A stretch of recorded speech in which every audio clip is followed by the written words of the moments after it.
ସୁଖ ଶାନ୍ତିରେ କାଳାତିପାତ କରନ୍ତୁ। ପାରିବାରିକ ଜୀବନରେ ସୁଖ ଆଉ ସମୃଦ୍ଧି ସୃଷ୍ଟି ହେଉ, ଏତିକି ପ୍ରାର୍ଥନା କରୁଛି। ଆମେ ପ୍ରାର୍ଥନା କରୁଛୁ, କିନ୍ତୁ କେଉଁଠି ସୁଖ ଆଉ ସମୃଦ୍ଧି ରହିଛି ସେଇଭଳିଆ ଏକ ପରିବାର ଖୋଜି ବାହାର କରିପାରିବା। କେତେବେଳେ କେମିତି ଗୋଟିଏ ଗୋଟିଏ ପରିବାର ଭଲରେ ଅଛନ୍ତି ଜାଣି ଖୁସି ହଉ,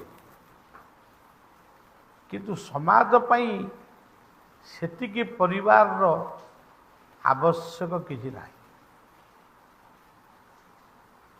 ତେଣୁ ବିନମ୍ର ଭାବରେ କୋଟି କୋଟି କୋଟି କୋଟି ପ୍ରଣାମ ନିବେଦନ କରି ସେହି ଅଦୃଶ୍ୟତା ନୀରବ ନିସ୍ପନ୍ଦ ସେହି ନିରାକାର ପରମାତ୍ମାଙ୍କୁ, ନିରାକାର ଅଲେଖଙ୍କୁ, ଅନନ୍ତଙ୍କୁ କେବଳ ପ୍ରଣାମ ଜଣାଉଛି। ତୋ ଦୟା ହେଲେ ନରହରି, ପଙ୍ଗୁ ଯେସନେ ଲଙ୍ଗେ ଗିରି। ତାଙ୍କର ଯଦି ଦୟା ନ ହେବ ତାହେଲେ ପଙ୍ଗୁ କେମିତି ଗିରି ଲଙ୍ଘନ କରିବ? ତୋହର ନୋହିଲେ କରୁଣା, ସମସ୍ତେ ହୁଅନ୍ତି ବାଟବଣା। ତେଣୁ ଆଉ ଆମର କିଛି କହିବାର ନାହିଁ।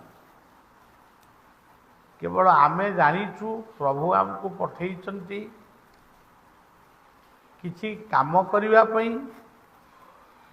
ସେଇ କାମଟାକୁ କେବଳ ଆମେ କରିବା ପାଇଁ ଚେଷ୍ଟା କରୁଛୁ, କିନ୍ତୁ ତାହା ସଫଳ ହେଉଛି କି ବିଫଳ ହେଉଛି ତାକୁ ମଧ୍ୟ ହିସାବ ଆମେ କରିପାରିବୁ ନାହିଁ। ତାର ହିସାବ ସମାଜ କରିବ ଏବଂ ତାର ଫଳ ସେଇ ଅଦୃଶ୍ୟ ସତ୍ତା ହିଁ ଦେବ। ଆଜି ହେଉଛି ଶିଶୁ ଅନନ୍ତଙ୍କ ସନ୍ଧ୍ୟାରେ, ଆଜି ହେଉଛି କାର୍ତ୍ତିକ ବ୍ରତର ଆରମ୍ଭ, ଧର୍ମ ମାସ କାର୍ତ୍ତିକର ଆରମ୍ଭ। ଗତକାଲିର ସନ୍ଧ୍ୟା ଥିଲା ଶିଶୁ ଅନନ୍ତଙ୍କର ଗାଦି କାଲି ପ୍ରତିଷ୍ଠା ହେଇଥିଲେ। ତାଙ୍କର ନାମକରଣ ମଧ୍ୟ ହେଇଥିଲା, ଭୂମି ଯଜ୍ଞ ହେଇଥିଲା। ମୋର ବାପା ଶ୍ରୀଯୁକ୍ତ ସଚିଦାନନ୍ଦ ମହାନ୍ତି ଏ ଗ୍ରାମର କିଛି ମାନ୍ୟଗଣ୍ୟ ବ୍ୟକ୍ତିମାନଙ୍କୁ ସାଙ୍ଗରେ ଧରି ଉଙ୍କା ସଫା କରୁଥିଲେ। ହଜାର ହଜାର ଗୋଖର ଛୁଆ ମାନଙ୍କର ଡିମ୍ବ ମୁଁ ନିଜେ ଆଖିରେ ଦେଖିଛି। ସେ ଡିମ୍ବଟିକୁ ଫଟେଇ ଦେଲା ପରେ ତା ଭିତରେ ଗୋଟିଏ ଛୋଟିଆ ସାପ ଦେଖାଯାଏ। ସେଇ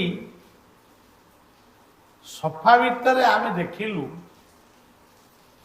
କଣ୍ଟେଇ କୋଳି ଗଛ, ନାଗଭେଣିଆ ଗଛ, ଦଦୟା ଗଛ, ଏଇଭଳି ଅନେକ ଗଛ, ବୋଲେ ଗଛ ନୁହେଁ, ଛୋଟ ଛୋଟ ଗଛ ସବୁ ଔଷଧୀୟ ଗଛ, ତାକୁ ଆମେ ଦେଖୁଥାଉ। ତାରି ଭିତରେ ଆମେ ଦେଖିବାକୁ ପାଇଲୁ ଗୋଟିଏ ସରୁଆ, ଅତି ସରୁ, ଅତି ବୟସ୍କ ନୁହେଁ, ଗୋଟିଏ ନିମ୍ବ ଗଛ। ଆମେ କହିଲୁ ନିମ୍ବ ଗଛଟି କଟା ହେବ ନାହିଁ। ଇଏ ନିମ୍ବ ଗଛ ରହିଲା, ଇଏ ଜଗନ୍ନାଥଙ୍କ ରୂପରେ ପୂଜା ପାଇବେ। ତାରି ପାଖରେ ବହୁ କାଳରୁ ବହୁ କାଳରୁ କହିଲେ କେତେ ବର୍ଷ ହେବ ଆମେ କହିପାରିବୁନି। ଗୋଟେ ଆଛୁ ଗଛ ଥିଲା, ଆଜି ବି ସେ ଗଛ ଅଛି। ଖରାଦିନେ ଆପଣ ଦେଖିବେ ତା ମୂଳରେ ବସିଲେ ଶିଶିର ଭଳି ବର୍ଷା ବିନ୍ଦୁ ଗୁଡ଼ିକ ପଡ଼େ, ଶିଶିର ବିନ୍ଦୁ ପଡ଼େ। ସେ ଗଛର ପତ୍ର ବି ଔଷଧ, ସେ ଗଛର କାଠ ବି ଔଷଧ, ସେ ଗଛର ଫଳ ବି ଔଷଧ, ତାର ଫୁଲ ବି ଔଷଧ। ନା ତାର ଆଛୁ। ଆଗରୁ କବିରାଜ ମାନେ ସେ ବୃକ୍ଷକୁ ଏତେଟା ଗୁରୁତ୍ୱ ଦେଉନଥିଲେ। ଏବେ କିନ୍ତୁ ଆଛୁ ଗଛର ସୃଷ୍ଟି ପାଇଁ ସମସ୍ତଙ୍କୁ ମଧ୍ୟ ପ୍ରେରଣା ଦିଆଯାଉଛି। ଏଇ ଆଛୁ କାଠ ଦେହରେ ଲଗେଇ ବହୁତ ଦିନର ବିଞ୍ଚି ଜାତୀୟ ରୋଗ, ଆମର ନେମାଳ ବନ୍ଧୁପୁର ସୁଦୁଖଣ୍ଡର ଗାୟକ ସୁଧାକର ଶ୍ରୀଯୁକ୍ତ ନନ୍ଦକିଶୋର ଦାସଙ୍କର ଗୋଟିଏ ବିଞ୍ଚି ରୋଗ ହେଇଥିଲା। କିନ୍ତୁ ସେ ବିଞ୍ଚି ନୁହେଁ, ସେ ଏଲୋପାଥିକ ସାଇନ୍ସରେ ସେ ହେଉଛି ସୋରିଆସିସ୍, ଯାହା ଭଲ ହୁଏ ନା। ସେଇ ଗଛର କାଠଟାଙ୍କୁ ବରାଦ କରିଥିଲି। ସେ କାଠଟିକି ଗୋରିକିରି ନଗେଇ ନଗେଇ ନଗେଇ ନଗେଇ ସେ ରୋଗଟି ଦୂରୀଭୂତ ହେଲା। ତାଙ୍କର ଗୁରୁ ଗାୟକ ଶ୍ରୀଯୁକ୍ତ ବୈଷ୍ଣବ ପ୍ରଧାନ, ତାଙ୍କର ମଧ୍ୟ ଗୋଡ଼ରେ ସେଇ ରୋଗଟି ହେଇଗଲା। ସିଏ ମଧ୍ୟ ତାଙ୍କ ଗୁରୁଦେବଙ୍କୁ କହିଲେ, ବାବାଙ୍କର ଆଦେଶ, ଏଇ ଆଛୁ କାଠ ଘୋରିକି ନଗା। ସିଏ ମଧ୍ୟ ଭଲ ହେଇଯାଇଥିଲେ। ତେଣୁ ଠାକୁର କୋଉଠି ଅଛନ୍ତି? ଚାଲ ଆମେ କିଛି ଜଣ ଆଖିରେ ପୁଟୁଳି ବାନ୍ଧିବା, ମାନେ ଅନ୍ଧ ଭଳିଆ ଚାଲିବା। ଆମେ ଠାକୁରଙ୍କୁ ଦେଖିବାକୁ ବାହାରିବା। ମୁଁ ତାକୁ ଧରିବି, ସେ ମତେ ଧରିବ, ଏମିତି ଧରା ଧରି ହେଇଗଲୁ। ବାଟରେ ଧରି ଗୋଟାଏ ଗଛ ପଇଲା, ସେ ଗଛକୁ ଆମେ ହାତରେ ଉଣ୍ଡାଳିକିରି ଧରିବୁ ଏବଂ କହିବୁ ଠାକୁର ହେଉଛନ୍ତି ଗଛ ଭଳିଆ। ଯଦି ଜୀବଟିକୁ ଧରିବୁ, ଠାକୁର ହେଉଛନ୍ତି ଜୀବ ଭଳିଆ ବା ବାଘ ଭଳିଆ ବା ହାତୀ ଭଳିଆ। ସେଇଭଳି ଭାବରେ ଇଏ ଦୁନିଆରେ ଜନ୍ମ ସତ୍ୟ, ମୃତ୍ୟୁ ସତ୍ୟ, ରୋଗ ବି ସତ୍ୟ, ଔଷଧ ବି ସତ୍ୟ, କାରଣ ବି ସତ୍ୟ, ନିରାକରଣ ବି ସତ୍ୟ। ତେଣୁ ଆମେ ସମସ୍ତେ ଯୋଗ କରିପାରିବା ନାହିଁ, କିନ୍ତୁ ରୋଗ ପାଇଁ ଔଷଧ ଖାଇପାରିବା। ଆଗରୁ ଚେରମୂଳିକା ଖାଉଥିଲେ, ହୋମିଓପାଥିକ ଖାଉଛେ, ଏବେ ବି ଖାଉଛେ, ଆୟୁର୍ବେଦିକ ଖାଉଛେ, ପୁଣି ଏଲୋପାଥିକ ସାଇନ୍ସ ମଧ୍ୟ ସେ ବହୁତ ପରିମାଣରେ ଅଗ୍ରଗତି ହେଲାଣି। ଅନେକ ଲୋକଙ୍କ ଜୀବନ ଏଥିରେ ରକ୍ଷା ହେଉଛି। ଏହାର ସ୍ରଷ୍ଟା କିଏ? ଏହାର ସ୍ରଷ୍ଟା ହେଉଛନ୍ତି ସେଇ ସ୍ୱୟଂ ଅନନ୍ତ।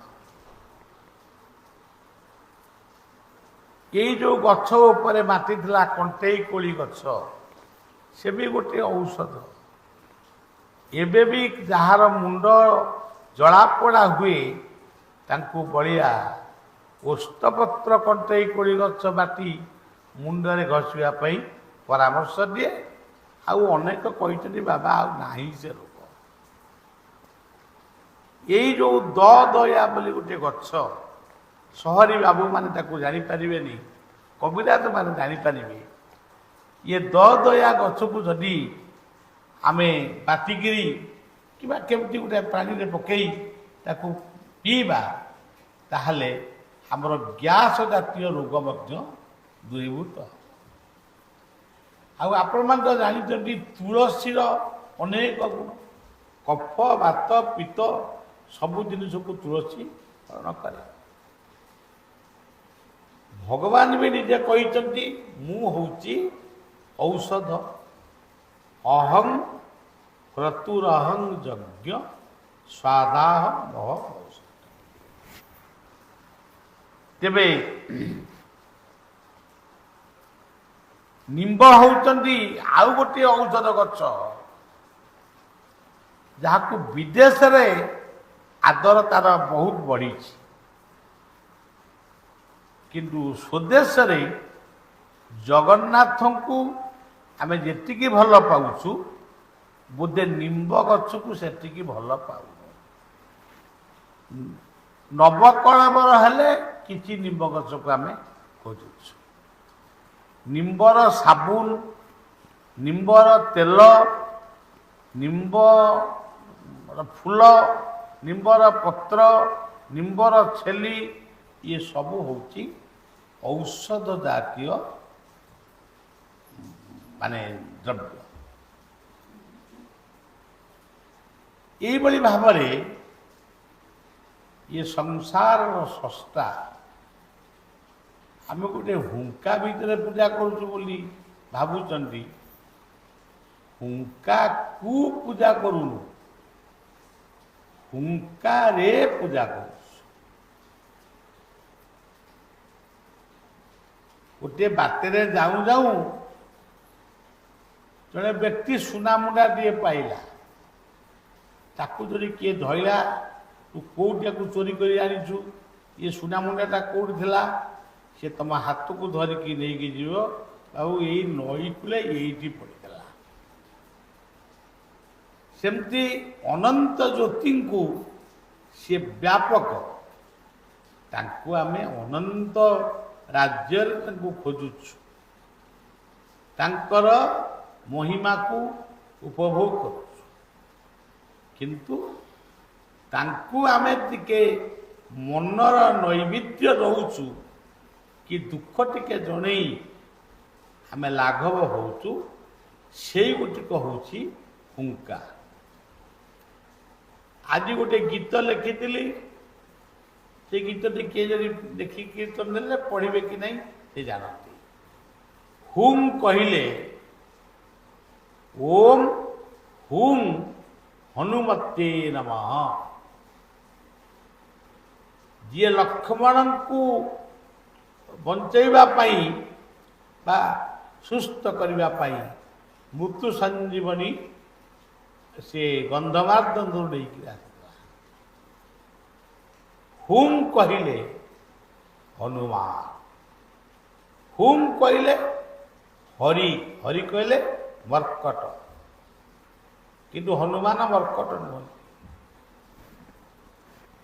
ଆମେ ଯେଉଁ ହନୁମାନ ଚାଳିଶାଟି ଲେଖିଛୁ, ଘରେ ଘରେ ତାକୁ ପଢ଼ନ୍ତୁ, ଦେଖନ୍ତୁ ହନୁମାନଙ୍କର ପ୍ରକୃତ ପରିଚୟ କ'ଣ, ସେଇଥିରୁ ଆପଣମାନେ ଜାଣିପାରିବେ। ଆଉ ତୁଳସୀ ତ ଲେଖିଛନ୍ତି ହୁମ୍। ଏଇ ହୁମ୍ର ମାଧ୍ୟମ କିଏ? ସେ ହେଉଛି କାୟା, ଆମ ଶରୀର। ଜୀବନ ଯେ ପର୍ଯ୍ୟନ୍ତ ଅଛି, ଇଏ ଶରୀରଟି ଯେ ପର୍ଯ୍ୟନ୍ତ ଅଛି, ସେ ପର୍ଯ୍ୟନ୍ତ ଆମେ ଅଛୁ, ଆମ ପାଇଁ ଠାକୁର ବି ଅଛନ୍ତି। ଆମେ ଚାଲିଗଲା ପରେ ବି ସେ ରହିବେ। ଏହା ହିଁ ସନାତନ। ଆଶ୍ୱିନ କୁମାର ପୂର୍ଣ୍ଣମୀ ଦିନ ହିଁ ମର୍ତ୍ତ୍ୟକୁ, ହିନ୍ଦୁମାନଙ୍କ ହିସାବରେ ମର୍ତ୍ତ୍ୟକୁ ତ୍ରେତୟା ଯୁଗ ଜନ୍ମ ନେଇଥିଲା। ତେଣୁ ଆଜିଠାରୁ ତ୍ରେତୟା ଯୁଗ ଆରମ୍ଭ ହେଲା, ମାନେ ଜନ୍ମ ହେଇଥିଲା ଯେବେ, କିନ୍ତୁ ଆଜିଠାରୁ କାର୍ତ୍ତିକ ମାସର ମଙ୍ଗଳ ଆରତୀ, ଆକାଶ ଦୀପ, ତୁଳସୀ ପୂଜା, ଆକାମା ବଇଙ୍କର ପୂଜନ, ପ୍ରଭାତରେ ସ୍ନାନ, ବାଲୁଙ୍କେଶ୍ୱର ପୂଜନ, କାର୍ତ୍ତିକ ପୁରାଣ ପଠନ ବା ଶ୍ରବଣ, ଗୋପାଳ ସହସ୍ରନାମ, ବିଷ୍ଣୁ ସହସ୍ରନାମ ପଠନ ବା ଶ୍ରବଣ, ଧବଳେଶ୍ୱରଙ୍କର ଓଷା, ପ୍ରତ୍ୟେକ ସୋମବାର ମହାଦେବଙ୍କର ପୂଜା ବା ଓଷା ବା ବ୍ରତ, କାଳୀଙ୍କର ପୂଜା, ଦୀପାବଳି, ତାପରେ ଗଜଲକ୍ଷ୍ମୀଙ୍କର ପୂଜା ଆରମ୍ଭ ହେଇଯାଇଛି, ଗିରି ଗୋବର୍ଦ୍ଧନଙ୍କର ପୂଜା ସେ ମଧ୍ୟ ନିଶ୍ଚିତ ଭାବରେ ହେବ, ଦୀପାବଳି ଉତ୍ସବ ପାଳିତ ହେବ, ବୋଇତ ବନ୍ଦାଣ ଉତ୍ସବ ପାଳିତ ହେବ ଏବଂ ବିଭିନ୍ନ ସ୍ଥାନରେ ଓଡ଼ିଆ ଅତୀତକୁ ମନେ ପକାଇ ବାଲିଯାତ୍ରା ମଧ୍ୟ ଅନୁଷ୍ଠିତ। ତେଣୁ ଏହି ଐତିହ୍ୟପୂର୍ଣ୍ଣ ଆଧ୍ୟାତ୍ମିକ ପୂର୍ଣ୍ଣ ମାସଟି ହେଉଛି କାର୍ତ୍ତିକ। କାର୍ତ୍ତିକ ଯେହେତୁ ଚିର କୁମାର, ତେଣୁ ତାଙ୍କ ନାଁ ଅନୁଯାୟୀ ଏ ମାସର ନାମ ହେଇଛି କାର୍ତ୍ତିକ। କାର୍ତ୍ତିକେଶ୍ୱର ପୂଜା ଏହି ମାସରେ ପାଆନ୍ତି, ଯେହେତୁ ସେ କୁମାର। ଆହୁରି ତ ଅନେକ କଥା ଅଛି, କିନ୍ତୁ କୁତ୍ସିତ ଭାବନାକୁ ଯେଉଁମାନେ ମାରିଛନ୍ତି, ଦମନ କରିଛନ୍ତି, ସେଇମାନେ କୁମାର, ସେଇମାନେ ହେଉଛନ୍ତି ପ୍ରକୃତରେ କୁମାର। ତେଣୁ ଏସବୁ କଥା ଶୁଣିବା ପରେ ବାଲୁଙ୍କେଶ୍ୱର ପୂଜା ହେଇଥିଲା। ଗୋପୀମାନଙ୍କର ବସ୍ତ୍ର ଗୁଡ଼ିକ ଗଛ ଡାଳକୁ ଚାଲି ଯାଇଥିଲା ପବନରେ, ତାକୁ ପୁଣି କୃଷ୍ଣ ଫେରେଇଥିଲେ। ତେଣୁ ଅନ୍ୟମାନେ ଯେମିତି କହନ୍ତି ମୁଁ ସେମିତି କହିପାରେ ନା, ମୁଁ ବାସ୍ତବବାଦୀ ଲୋକ, ମୁଁ ବାସ୍ତବତାକୁ ଗୁରୁତ୍ୱ ଦିଏ। ଆଉ ବିଶେଷ କିଛି କହିବାକୁ ଚାହୁଁନି। ଓମ୍ କ୍ଲିଂ କୃଷ୍ଣାୟ ଗୋବିନ୍ଦାୟ ଗୋପୀଜନ ବଲ୍ଲଭାୟ ସ୍ୱାହା। এই ମନ୍ତ୍ରକୁ ଅନ୍ତତଃ ସକାଳେ 10 ଥର, ମଧ୍ୟାହ୍ନରେ 10 ଥର, ସନ୍ଧ୍ୟାରେ 10 ଥର କରିବା ଭଲ। ହରେ କୃଷ୍ଣ କୃଷ୍ଣ କୃଷ୍ଣ ହରେ ହରେ, ହରେ ରାମ ରାମ ରାମ ହରେ ହରେ। ମାଳାଟିଏ ଧରି ଅନ୍ତତଃ 3 ଥର ହଉ 5 ଥର ହଉ ଏ ମନ୍ତ୍ର ପଢ଼ିବେ। ଏବଂ ଅରୁଆ ଅନ୍ନ ଯଦି ଦେହରେ ଚଳିବନି, ଉଷୁନା ଅନ୍ନ ଖାଆନ୍ତୁ, କିନ୍ତୁ ଆମିଷାଦି ଭୋଜନ ଏହାକୁ ଗୋଟିଏ ମାସ ପାଇଁ ଅନ୍ତତଃ ବର୍ଜନ କର। ପଞ୍ଚୁକ 5 ଦିନ, ଇଏ 5 ଦିନ ଭିତରେ ଆମକୁ ଭଗବାନ କୃଷ୍ଣଙ୍କର ରାସୋତ୍ସବରେ ଆମେମାନେ ମନ ଦେବା ଉଚିତ। ଅଚ୍ୟୁତାନନ୍ଦ ମହାପୁରୁଷଙ୍କର ନିତ୍ୟ ରାସ ଶୁଣିବା ଉଚିତ। ଏଇଭଳି ଅନେକ କଥା। ତେବେ ଆଜି ହେଉଛି ଆମ ପାଇଁ, ଆମ ଠାକୁରଙ୍କର ଶ୍ରୀମୂର୍ତ୍ତି ହୁଙ୍କା ମୂର୍ତ୍ତିଙ୍କର ଆଜି ହେଉଛି ଜନ୍ମଦିନ। এই ଜନ୍ମଦିନରେ ଅନନ୍ତ କୋଟି ଶିଶୁ ତାଙ୍କରି କୃପାରୁ ଜନ୍ମ ହେଇ ସେମାନେ ଆତଙ୍କ ନାଶକ ବାନା ଉଡ଼ାନ୍ତୁ। ଏତିକି କହି କଥାକୁ ବିଶ୍ରାମ ଦେଉଛି। କାର୍ତ୍ତିକ ମାସ ଆସିଛି, ବର୍ଷାର ଗତି ମଧ୍ୟ ସମ୍ପୂର୍ଣ୍ଣ ଯାଇନାହିଁ। ଏମିତି ଗୋଟେ ଭଲ ସମୟ ଭିତରେ ଯିଏ ଯେତିକି ପାରୁଛନ୍ତି ବୃକ୍ଷ ଲଗାନ୍ତୁ, ବୃକ୍ଷ ବଞ୍ଚାନ୍ତୁ। श्री गुरु प्रेमानंदे पिताई गौ हरि हरि बोल। जय श्री राधे।